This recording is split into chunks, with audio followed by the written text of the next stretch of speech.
السلام عليكم ورحمة الله وبركاته. بسم الله الرحمن الرحيم. اللهم صل وسلم وبارك على سيدنا محمد وعلى آله وصحبه أجمعين. صباح الخير على كل إخواتنا وحبايبنا ومتابعينا جوه مصر وكل إخواتنا وحبايبنا في الدول العربية. سموا بالله وصلوا على رسول الله حبيبنا وشفيعنا محمد. اللهم صل وسلم وزد وبارك عليك يا حبيبي يا شفيعي يا رسول الله. زي ما انتم شايفين الفيديو من عند الكتاكيت البيضة الصغيرة، والنهارده الكتاكيت عمر 9 أيام. عمر الكتاكيت النهارده 9 ايام. بسم الله ما شاء الله. الكتاكيت بتاعتنا كويسه، متفرده في كل مكان، مش متجمعه جنب الجدران، مش متجمعه تحت اللمبات. الكتاكيت كلها احنا داخلين بتصور تلقائي قدامكم، وكل حاجه على الطبيعه. المكان ما دام الكتاكيت بعيد عن بعض كده في كل مكان، يبقى الكتاكيت كده التهويه والتدفئه كويسه. الكتاكيت عند الجدران كده كلها ملمومه عند الحيطان، يبقى كده حرانه، المكان حر. لو ملمومه تحت اللمبات يبقى سقعان. فالحمد لله ده يدل برضو اللي قدامنا ده ان الكتاكيت كويسه جدا، حراره وتهويه وتدفئه كويسه. طبعا انا ما طلعتلهمش من الصبح. طبعا انا السقايه دي بقى بتريحني طول النهار، ما بطلع لهمش الا اخر النهار، بس يعني مرتين في اليوم. طبعا السقايه دي انا كنت مليها على الاخر، ما فيش الا حبه صغيرين اهو. والعلافات دي كانت على الاخر. بصوا العلافات اهي، العلافات يعتبر فدية تاني. العلافات دي كانت على الاخر، كنت ماليه العلافات دي على الاخر خالص. سموا بالله الاول قبل بس ما يعني ما نتلخم كده مع الكتاكيت، نشوف الفضلات اللي احنا دايما بنأكد عليها، ودايما ان احنا نخش اول حاجه نبص عليها. اعزكم الله الفضلات اهي فضلات كويسه جدا جدا جدا. الطبيعي كله قدامي اهو، كل حاجه انا بلف لكم اهو عشان اوريكم برضه اهو. بس هم طبعا دايسين عليها اهو. الطبيعي يا جماعه، الطبيعي اهو. فضلات كلها اهي. نلف كده اللمه التانيه اهو لسه حالا اهو. اعزكم الله طبعا على المنظر. بس لازم الحمام ده يا جماعه مهم جدا، يعني لازم ناكد على الحمام لان الحمام ده مهم جدا. بصوا اعزكم الله، لفينا اهو طبعا زي ما انتم شايفين. المهم الحمام كده الحمد لله الحمام كويس. النهارده عمر 9 ايام. عايزين بقى نرفع المناعه كده، وعايزين حاجات مضادات حيويه طبيعيه، ومضاد سموم طبيعي، وفيتامين سي طبيعي، وعايزين حاجات كده نقوي بيها المناعه بتاعت الفراخ، وحاجات طبيعيه واعشاب طبيعيه وخلطات طبيعيه. بس برضو واحده واحده انك تمشي على معده الفراخ، رغم ان الجو ساقع، بس برضو مش خلطات على طول. لو مرتين في الاسبوع يا جماعه اعشاب، ومرتين في الاسبوع خلطات. الناس اللي مش مقدرتها تجيب الحاجات دي مرتين في الاسبوع عادي. كده كده الفراخ يا جماعه ميه وعلف، هي مش يعني الحاجه دي بنحطها كوقايه وحاجات طبيعيه، لكن هي ميه وعلف هتكبر معاكي وهتشيل اوزان معاكي وكل حاجه، مش شرط يعني.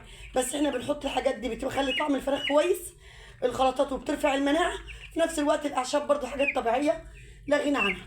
عايزه تحطيها، عايزه مش عايزه خلاص، ممكن تحتاجيها وقت ما يكون في اسهالات، في برد، الحاجات دي لا غنى عنها.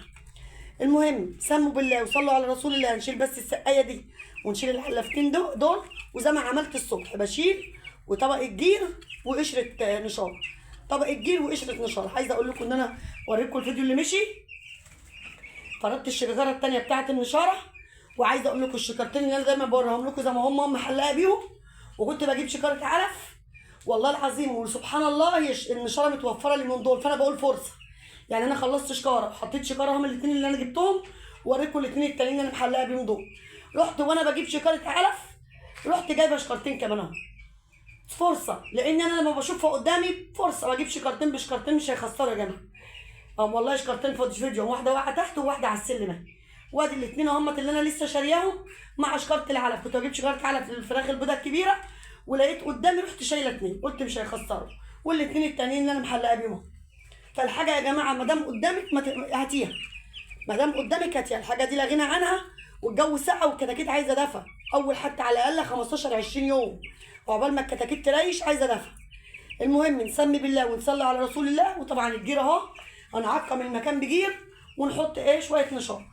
سموا بالله وخليكم معايا. بس هنشيل الحاجه دي ونرجع لكم تاني. بصوا بقى، احنا اول حاجه عملناها ما رضيتش احط النشاره الا لما اوريكم. جبت المكان كله عقمته بجير اهو.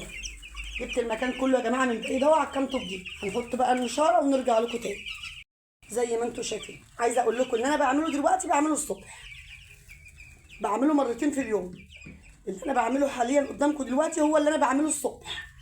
بقطم بجير واحط نشاره وبتقل الطبقه. ما تشيلوش يا جماعه حاجه. الجو ساقعه ولازم على الاقل حتى الطبقه بتاعت التبن يبقى 5 سم تحت الكتاكيت. الجو ساقعه ما تقلقوش، لا حاجه هتدود ولا هتسوس. انا اوريكم عند الفراخ البيضاء لان الشتاء بيختلف عن الصيف. ما تقلقوش، عبال ما تيجوا تحطوا على الارضيات البلاستيك مثلا ونضفوا وحطوا على الارضيات البلاستيك. الناس اللي عايزه بقى تربي لاخر الدوره عادي ممكن تنضف بس مكان التحضير وبعد كده توسع المكان وما تشيلش الا لاخر الدوره خالص. لان في الشتاء ما تقلقوش. طبعا ظبطنا المكان زي ما انتم شايفين اهو. النهارده بقى هنحط ايه؟ هنحط ميه بس. ليه يا ام مصطفى؟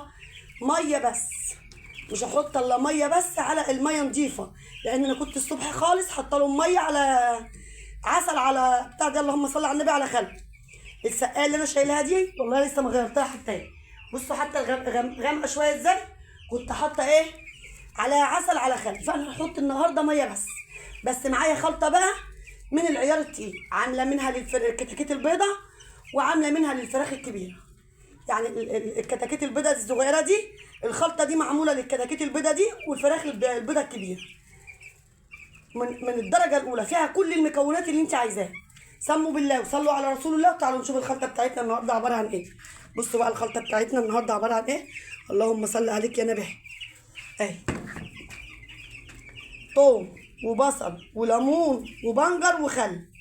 توم وبصل وليمون وبنجر وخل ضربهم في الكبه. عايزه تصفيهم وتاخدي السايل تحطيه على الميه ماشي، مش عايزه تصفيهم وعايزه تحطهم كده على العلف ماشي، معاكي ده ومعاكي ده. نقول بقى على المكونات دي حاجه حاجه وايه فايدتها. اولا البصل مضاد حيوي طبيعي، مضاد حيوي طبيعي وبيرفع الوزن وبيفتح الشهيه. ثانيا الثوم مضاد سموم. ثالثا الليمون فيتامين سي كويس جدا جدا للبرد. وكل حاجه بتتحط عندي كوقايه، مفيش برد الحمد لله ومفيش اي حاجه. اللهم صل على سيدنا محمد. البنجر رافع مناعه، طبعا معروف البنجر رافع مناعه من الدرجه الاولى. الخل مضاد سموم وبيحافظ على الفراخ من اي سموم في العلف من اي حاجه. ممتاز جدا جدا الخل. الحاجات دي كلها ممتازه جدا جدا يا جماعه وحاجات طبيعيه كلها من بيتك. لو عملت الخلطه دي لو مرتين في الاسبوع عادي.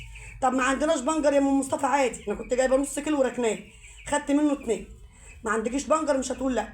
توم وبصل وليمون ونسبه خل واضربهم في الخلاط. صفطيهم وحطيتي على الميه ماشي السايل. خدت التفل على العلف ماشي، دي معاكي ودي معاكي.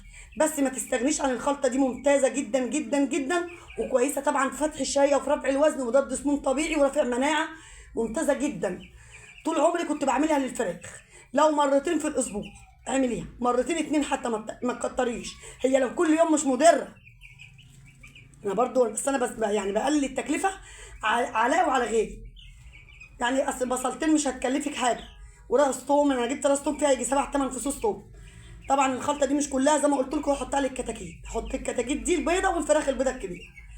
فيعني لو حطيتيها مرتين في الاسبوع 3 في الاسبوع كويس جدا. لو هتحطيها كل يوم يا ريت، ممتازه مش فيهاش اي ضرر. بالعكس ده لو كل يوم يبقى انت كده عملت الصح مع الكتاكيت او مع اي نوع فراخ. سموا بالله وصلوا على رسول الله. هنملى بس السقايه ميه ونقلب ناخد نص الحاجه دي نقلبها على العلف بتاع الكتاكيت البيضاء ونخلي النص التاني للفراخ البيضاء الكبيره. زي ما انتم شايفين كده حطينا العلف اهو فضيناه. كان في شويه في العلفات فضيتهم وجبت علف جديد من الشكاره وحطينا نص الخلطه بالظبط. هنقلب بقى كل الخلطه دي زي ما انتم شايفين كده اهو. اللهم صل عليك يا نبي. هنقلبها تقليبه حلوه ونرجع لكم تاني ونفرغ فين. اللهم صل على النبي في العلافات. زي ما انتم شايفين قلبنا الخلطه اهي.